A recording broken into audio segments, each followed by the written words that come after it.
Hey everybody, welcome back. So today we are going to be talking about why you do not need patience to homeschool. This is one of the problems that come up almost every time I have a conversation with anyone about homeschool. I don't know how you do it. How do you have the patience? I don't have the patience to homeschool. Friends, I have been there. That is exactly what I was thinking when I thought about starting to homeschool was I don't have the patience for that. But guess what? 15 years down the line, I can tell you that after doing this for several years now, you do not need patience to homeschool. Let me tell you why.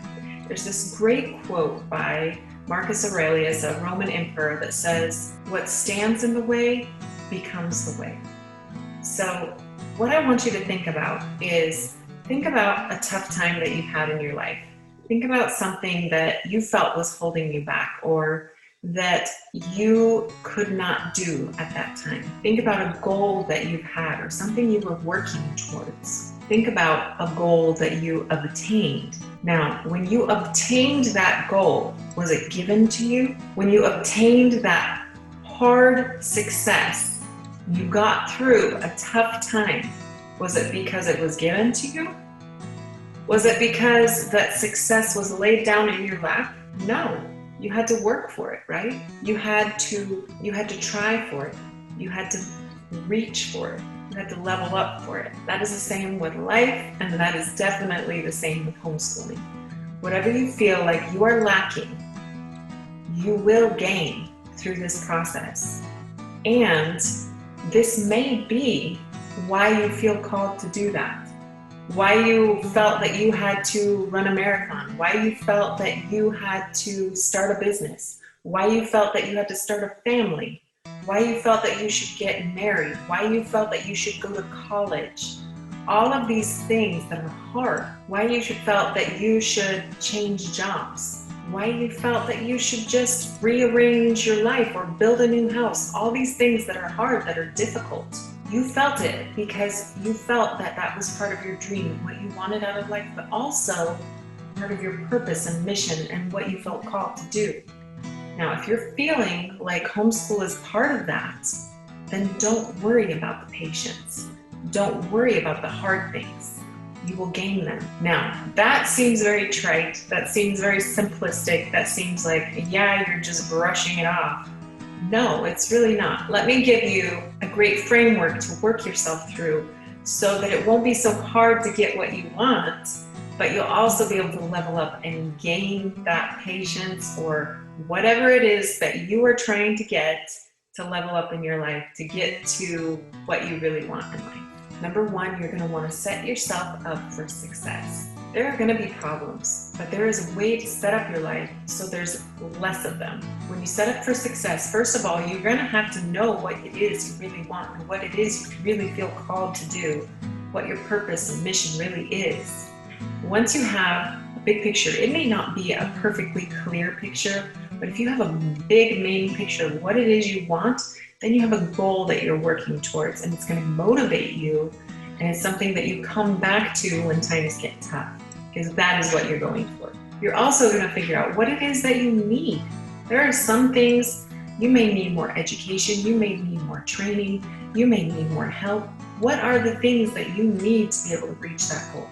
And number three, you're going to start creating those steps, step by step. How am I going to reach that goal? You may only have the first 3 steps, but get those steps down that you know you are going to need. And that is going to be part of the educational process as well. You're going to constantly be learning through this process that I don't know the next step. I need to find that out. I need to find someone that's already been through it and learn from them.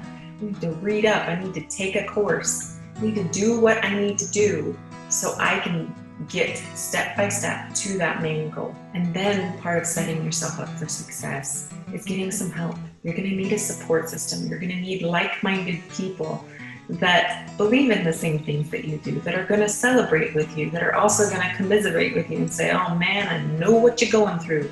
You need that support. You need that social interaction.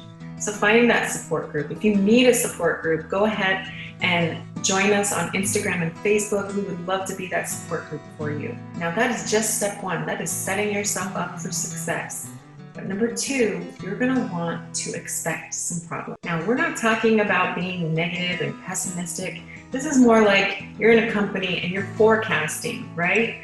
You're thinking, okay, what are some issues? What are some obstacles that might come up with this? What are some weaknesses that I have, that I know that I have, that I'm going to need to work on?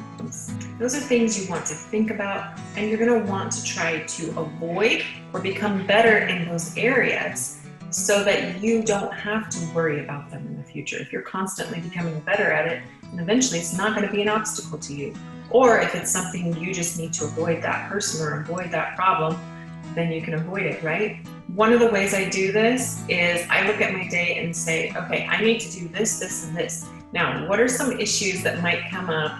Maybe it's a timing issue. Maybe it's a motivation issue with my kids, getting them to do something. Or maybe it's I need some help with something. If I look where things could get messy and I try to do my best to even out that mess beforehand, then there's not as big of a mess, or maybe not even a mess at all. So some forecasting, some forethought. Think about what could happen and what can I do about it now so that maybe I can avoid it altogether, or it's not as big of a mess when I come to it.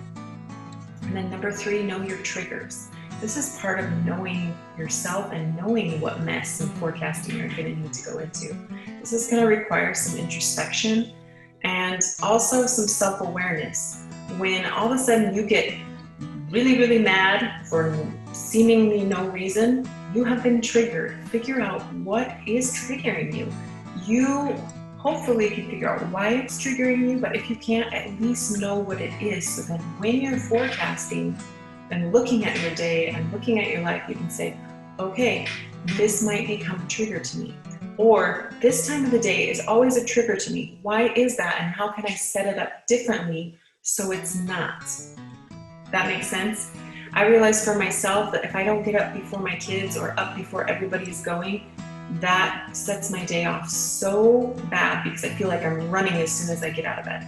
So that was something I had to think out and work into my routine so that I wasn't constantly triggered every morning by feeling behind as soon as I get out of bed. And number four is also kind of part of that forecasting, where you're going to need to put in your self-care. I want you to really, really hone in on what you need to be successful, to be your best self. That is taking care of your body, taking care of your mind, and taking care of your spirit. What are those practices that you need to do every day? It doesn't mean you have to take a bubble bath every day, but you do need to read or listen to or have something positive going into your brain. You do need to move your body. You do need to feed your body and feed your spirit and feed your mind. You need those things. Now, that's going to be a little bit different for your circumstances than it may be for mine and your personality and things. Find those things and make it a daily habit to give your best self to the day and to your family and to yourself. And then the last one, 5, is communication. This is intercommunication with yourself, talking with yourself, realizing what your expectations are, as we talked about, realizing what your triggers are, but also communicating with your family, communicating with your spouse, communicating with your support group, and figuring out, okay, what it is I expect from myself, what it is I expect from my support group, what it is I expect from my family, and communicating those expectations and having them communicate to you. What do they need from you? And also realizing that sometimes you can't give everything and sometimes they can't give everything. That's open communication. Okay, today I'm super tired. I did not sleep well. I'm not going to be able to give you all of this today, but this is what I can do. And we are communicating our expectations and what we can do and setting our boundaries and saying, I'm sorry, I cannot do that today, or I cannot do it that day, but I can do this. Or maybe if you give me more warning in the future. We have to have those boundaries as well to keep ourselves healthy. That's part of our self-care as well. So I want you to realize that if you set up yourself for success in the best way you know possible, making sure you know what your main goal is and get some routines down and getting the help you need, And then number 2, expecting some problems along the way, but also troubleshooting those and figuring out how can I get around those or avoid them altogether. Number 3, knowing your triggers. You may not know why right now, and maybe you need to go through some therapy even to figure out why you do the things you do, but definitely know what it is that triggers you so that you can avoid those triggers if you can, or talk yourself through them when you come to one. Number 4, putting self-care as an absolute necessity and priority. And I already have a video on that. It's not something you have to deserve. I'll be sure to link that down below where I talk about self-care in more detail. But make sure that you're having your self-care where you take care of your mind, body, and spirit. And then number 5, communicating. Making sure you're communicating within yourself, but also with anyone else involved in your life so that expectations are clear and also boundaries are clear and everyone knows and is on the same page. These things are going to make things run so much more smoothly that you're not going to need as much patience. And also, it will help you slowly gain the patience that you do need. You do not need to be patient to homeschool. You do not need to be patient. You do not need something to get to the next level. You need to become patient to get to the next level. You need to become patient to homeschool. And you can. And you will.